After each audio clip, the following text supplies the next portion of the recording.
And we are live. Let's go. We are. Hello, everybody. Welcome back to the United Way for your latest Manchester United breaking news. Murtough officially gone. Thank God. Jason Wilcox set to come in. Joining me today once again is the main man himself, is Amaya. Amaya, how are you, my friend? I'm good, man. I'm good. Good bit of news.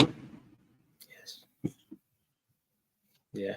I mean, look, I'm glad. It's good news. It actually is good news, though, because we're getting rid of someone who has been brutal since he's came in, and we're bringing in someone who can hope you can't do any worse, basically. But I will read out the news. David Ornstein has come out and said Manchester United football director John Murtough has stepped down from his post and will leave the club this week after more than 10 years service as the Ineos led restructure of sporting operations at Old Trafford continues.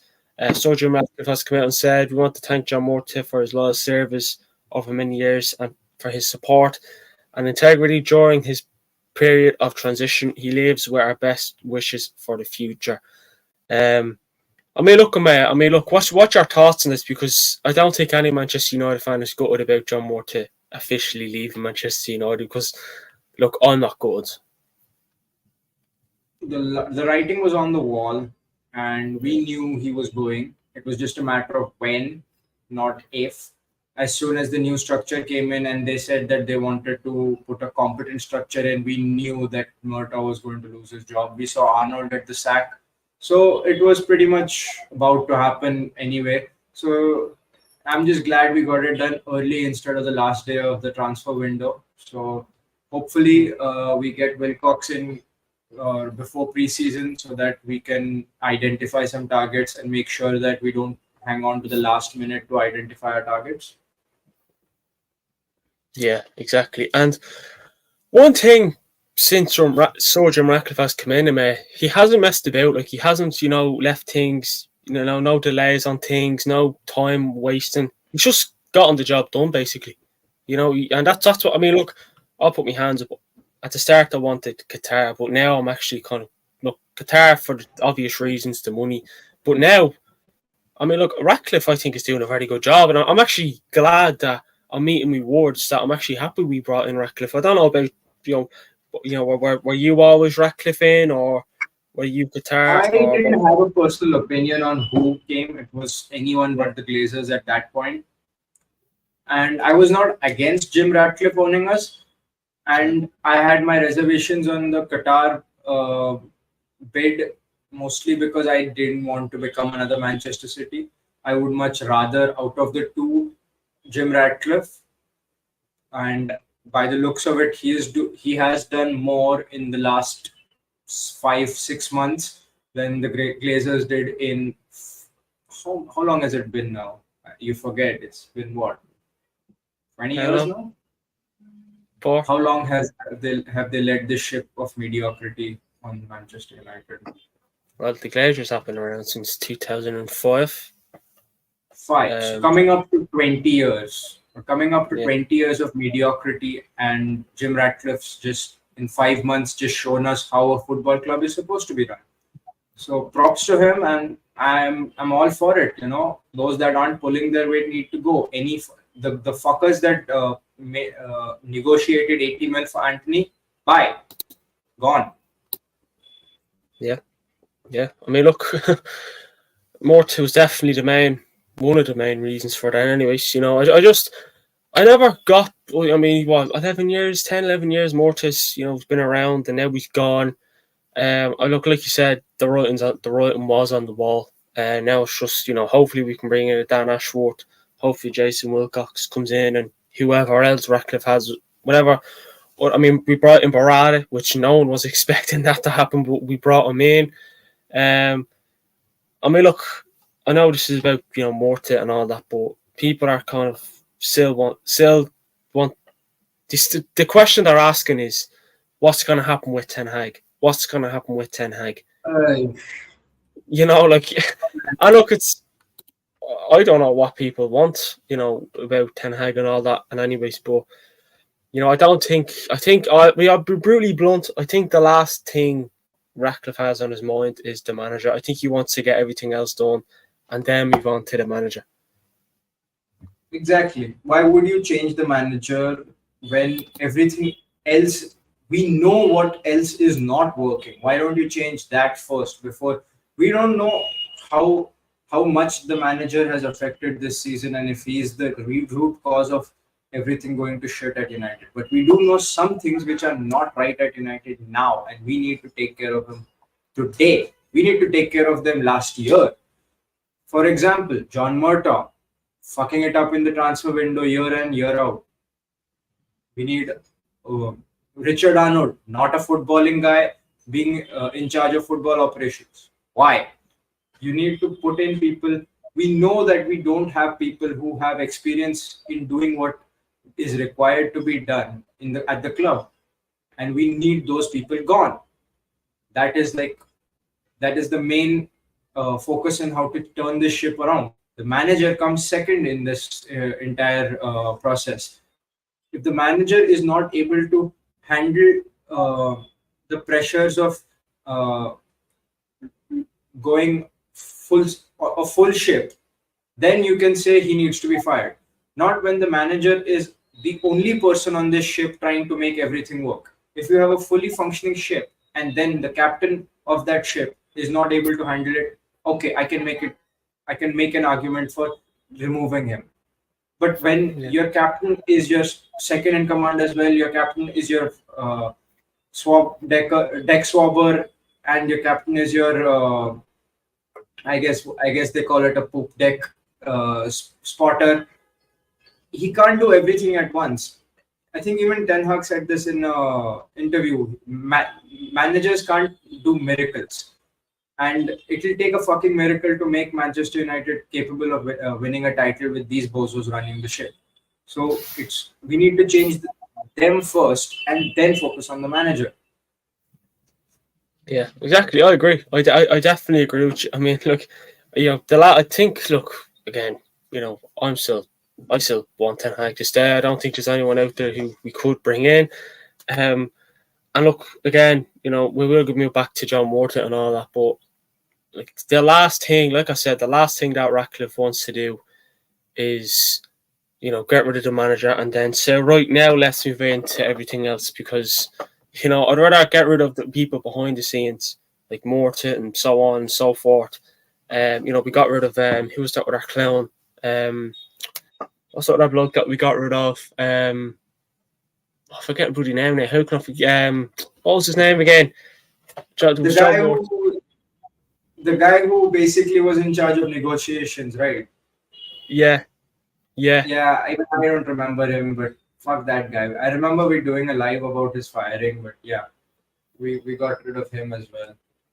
yeah. And there was someone else, but I can't fucking remember his name. There was, so I think Cox Richard was the other. Arnold? There we go. There we got rid of him too. So there's You three mean our people who are. CEO?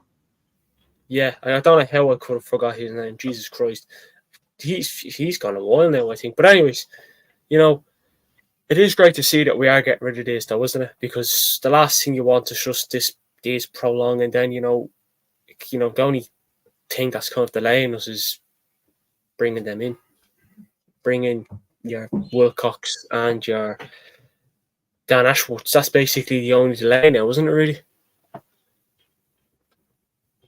because you know I will read out a bit more news because there's a lot more news. Joe Glazer came out and said, after 11 years of tireless work for the club, John Morta has mutually agreed with us. God, I don't know what's wrong with my eyesight today. I really don't know what's wrong. At the right time to step aside and allow the new football leaders structure to be put in place. He will always be welcomed back at Manchester United as a friend of the club. He's not welcome back to the club. Get fucked. um, but look, can you? I mean, look, obviously it's huge that he's leaving. I mean, you know, again back to what you said, writing on the walls, clear as day, blah blah blah. But you know, can you see us? What you're saying now is what you like because I can't really complain about what Ratcliffe has done. Getting rid of Richard Arnold, I'm gonna say his name. Second name was something Cox. I could be totally wrong. John Murtough. Obviously, the Glazers are still there, unfortunately, but look, nothing we can do there. But do you like what you're seeing, May? Yeah, I would. I am all for it because what there's no point in keeping these dead weights around and letting them fail this manager as well. You might, if you're changing this structure, you start from the top and then you go all the way down, or or better yet, you start from the root and then you go all the way to the bud. So that would be a more apt thing. You need to get the bedrock right, and then you need to move upwards to make sure that everything is in order of the hierarchy of the football club. And these guys are apparently the main structures of it. The structures are weak. We got to change them. And nothing personal against them.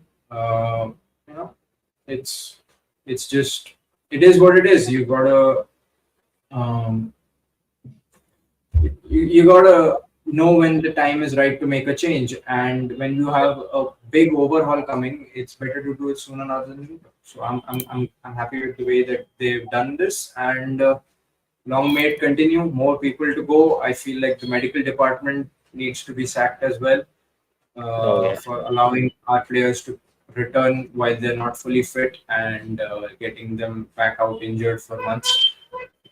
Yeah, that's definitely something I agree with you on. The medical department. I mean, Jesus Christ. I mean, Leach is out now for a while. Lindelof, Shaw. Yeah, McTominay. I don't know how these players are getting injured. They're not even getting. Which I wouldn't mind. They're not even getting injured on the pitch. Like it's training. They're getting injured at training. So like, what the fuck is nobody looking at that and seeing? Okay, maybe we should not do this in training or something, or maybe do this in training to stop. How is it that so many players, more players are getting injured off the pitch than they are on the pitch? Yeah, I know. Like we brought in that. I remember we brought in someone in the summer from Arsenal, some medical bloke. What the fuck's he doing? Like, you know, it's like Probably XR. starting to fire up his CV again, if I had my way. Yeah, no, it is ridiculous. Well, Gav, we'll move on about Jason Wilcox. A bit of news from David Ornstein and Laurie Whitwell. If I could really read it, because my vision all of a sudden it's gone absolutely shit. But I will try and read it out. Manchester United are hoping that Jason Wilcox will start in the coming weeks, provided an agreement can be reached with Southampton or compensation. I mean, Jason Wilcox, Southampton. I mean, look, I'm sure May don't really know much about him, because the last thing you're going to do is focus on other clubs, who they have. But would you know much about him, May, or are you just kind of one of them where, probably similar to myself, where you're just going to sit back and see what he can do when he eventually comes in? So he's not the household name. He's not a very common household name, but we did our research on him, and he has won a Premier League. So straight off the bat, he knows a thing or two about winning in Premier League games. Nothing that Steven Gerrard would know. And he's seemingly a very good coach, because he has been very instrumental in getting players like Foden and Cole Palmer, and even others like Levia and others. I think even at Southampton, he's been identifying some really good targets and getting them blooded in well to be first team players. So I mean, he's definitely more qualified than John Murtough was. So, I mean, I know John Murtough is not exactly his replacement. He's coming in as a technical director, and Murtough is a director of football, which is two different things. He's basically coming in to do Fletcher's job, and Fletcher will be given a different role, according to Mark Ogden. He's going to be having a more reduced role, but he will still be in the process of blooding in the United Academy boys in the first team. So he's basically coming in as technical director. But again, I'd say he's more qualified than even Darren Fletcher is in his role. So I welcome this change because we don't normally see competent signings being made by United. So this is a pleasant change and long may it continue. Yeah, I mean, I was actually going to speak about Darren Fletcher, but before I do, I mean, yeah, obviously he was at City too, wasn't he? Jason Wilcox, Southampton, all that sort of you know, like you said, there won a title like Steven Gerrard hasn't.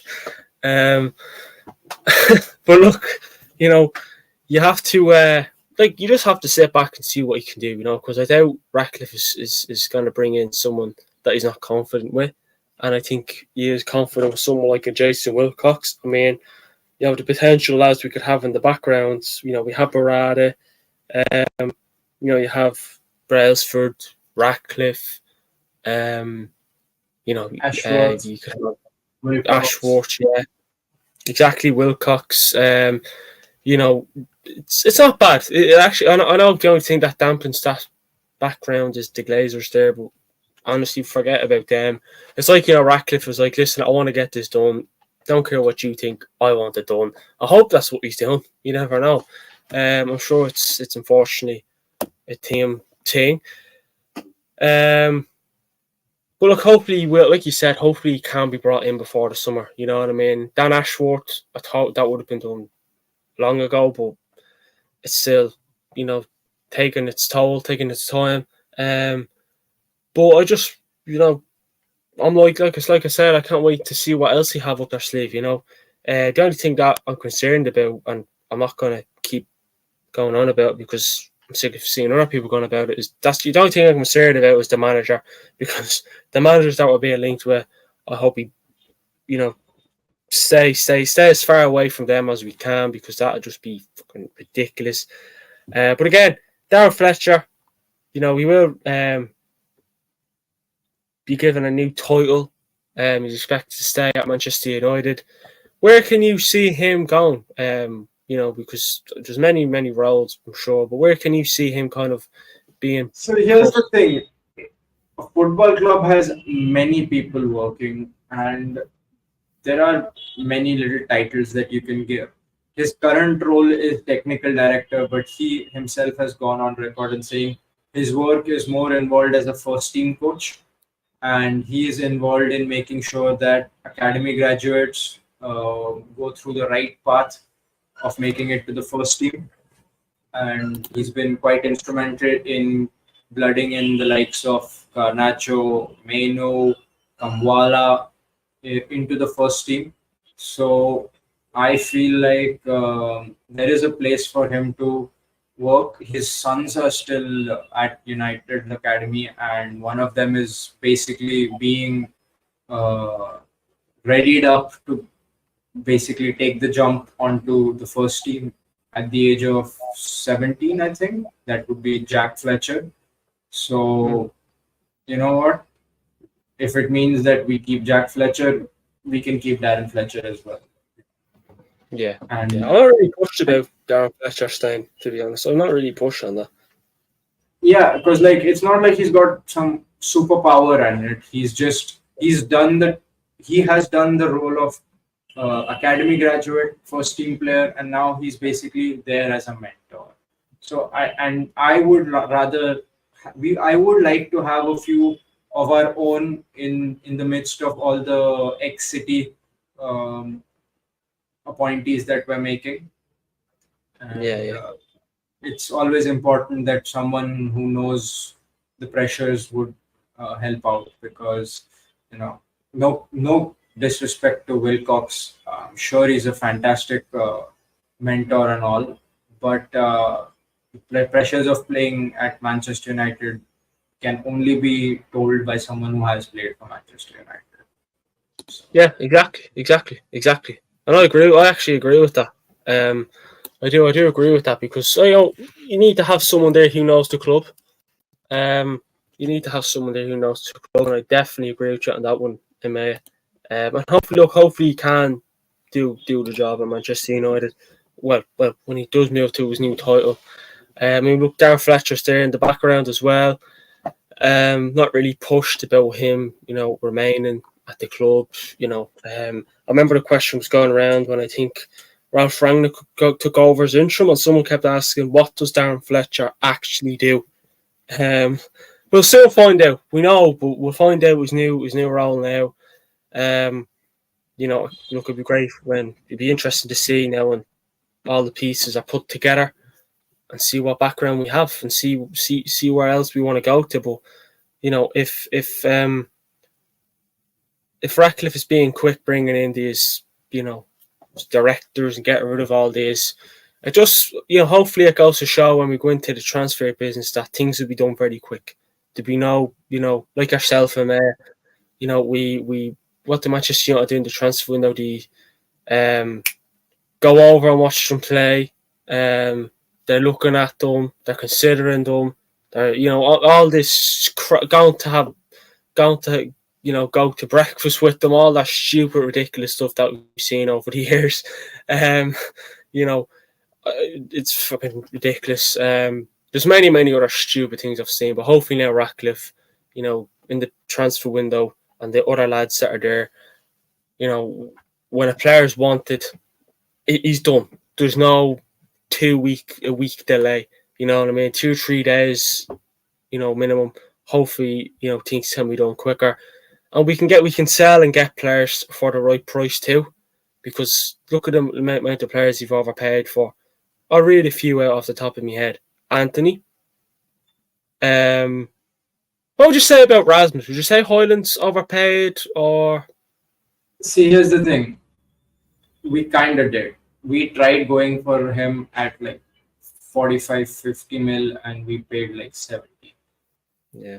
That is on us a bit. Like, I love Rasmus Hoyland, but like 70 million is a bit much. Like, that is, if we had gotten Rasmus over the line at like 45-50, we could have used that 20 million to probably prop up another position with some, maybe put that in the kitty for next season's FFP regulation. We could have saved that money up. Same with Mason Mount. We paid 60 for the guy, and he's played 10 games for us total in the season. Like, we should have gotten him for like 45-50. He was at the end of his contract. 45-50 was the end with the United and the English tax.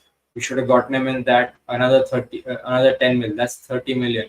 30 mil could have gotten you a smart signing on a centre back, maybe a smart signing in the winter for another left back or so. So there are gears and levels that United need to go back to being a club that's taken seriously in the transfer market now. Exactly. And Casemiro overpaid, do you reckon? It was a panic buy. We did drop the ball on him. See, had we gotten him for like 30 million or something, 40 million, I don't think we would have. We paid like 60 million for him, and we got one good season out of him. This reminds me a little bit of Matic's signing. We got one of the best CDMs of all of Europe, and it just, the legs went in the next season just like that. So yeah. Who else is there? Sanchez, all hype when he was coming in and wasn't to be. we didn't pay anything for Sanchez. We just ended up paying him stupid fat wages. We didn't actually pay anything for Sanchez. Yeah. We just paid in blood after he completely ruined our wage structure. Yeah. Who else have you overpaid for? Oh, don't get started on that. We're gonna be here all night if that will. I was going to mention Harry Maguire, Aaron Wan-Bissaka. Pogba. We should throw him in there. Oh. At that point, Pogba was that good. We, in hindsight, overpaid because of the we didn't get back the returns on the player that we thought we'd sign.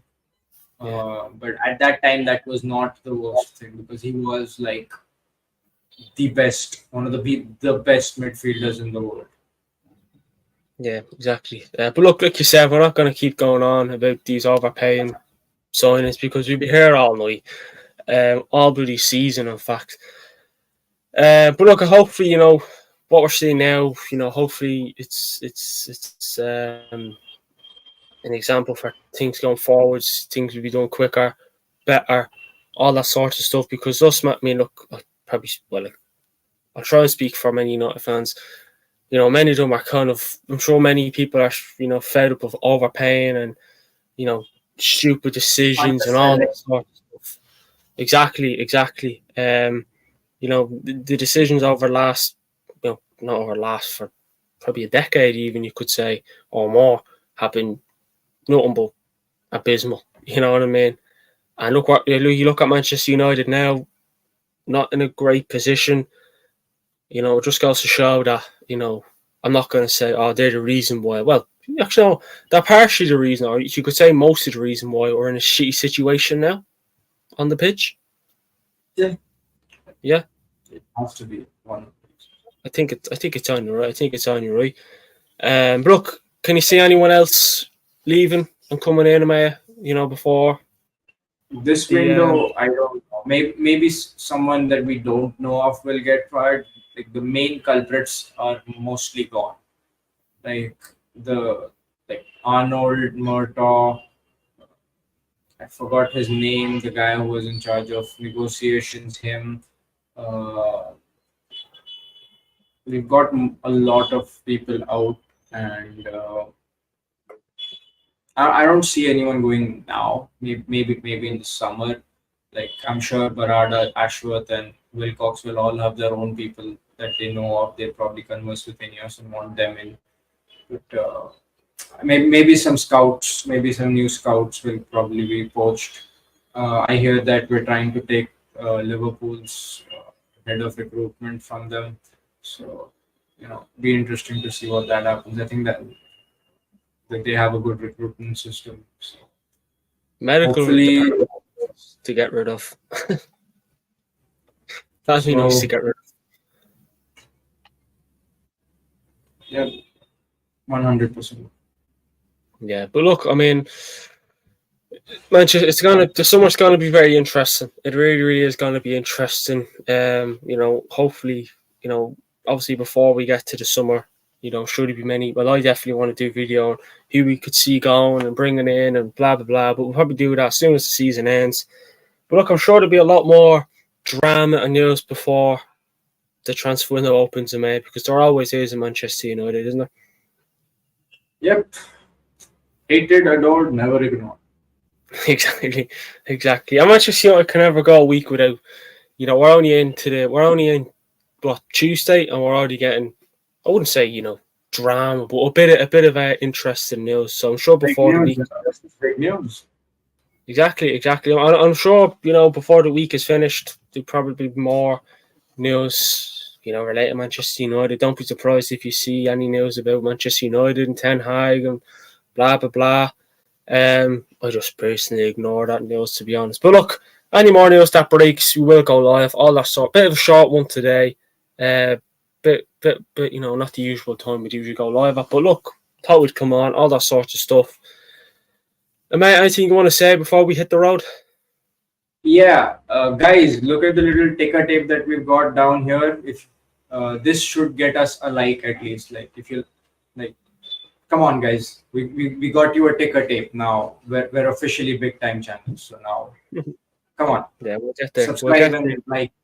Yeah, subscribe to the socials right here, and definitely like this video. And we're reaching 900 pretty soon. So come on, let's get to that 900 spot. Let's go. Yeah. And some videos actually do well and some don't, but that's just that's YouTube. Yeah, yeah, exactly. Because you've done a video today, done well. I done the match day content, and they done well. So we just have to keep grinding, see what the good things are, and see what the bad things are. Really, pretty much that's all we can do. And look, it's not our usual time we go live, but it's not far off. But look, we'll just have to keep doing what we're doing. If it's great to have me and Amaya on, so that's pretty much what I try to do. sometimes going live on your own, it can be also good, but then sometimes you need a bit of a second opinion, is what I'll say. Yeah. And look, that pretty much closes the show. Like I may have said, do like the video, comment, subscribe, follow our socials, much appreciated. It's weird, even when we're not going live, we still get subscribes. So look, I'll happily take it. But yeah, we're just gonna have to keep grinding. That's all we have to do. The more you grind, the bigger and better things get. And yeah, I mean, look, I don't know how I managed to read them things out because my eyesight all of a sudden is just that they're getting shit. So yeah, Dino may be going blind or she's just getting old, one or the other. But Yeah. I mean, I've been staring at a screen for the last 48 hours. That's why I didn't show up for the live of, against Liverpool as well. I was just like watching like this. My eyes are hurting as well. So, yeah, a little bit of digital detox will do us both good. exactly. And Ahmed, thanks for coming on. Much appreciated as always. Yes, of course. Exactly. All right, guys. And we'll speak to you all on the next one.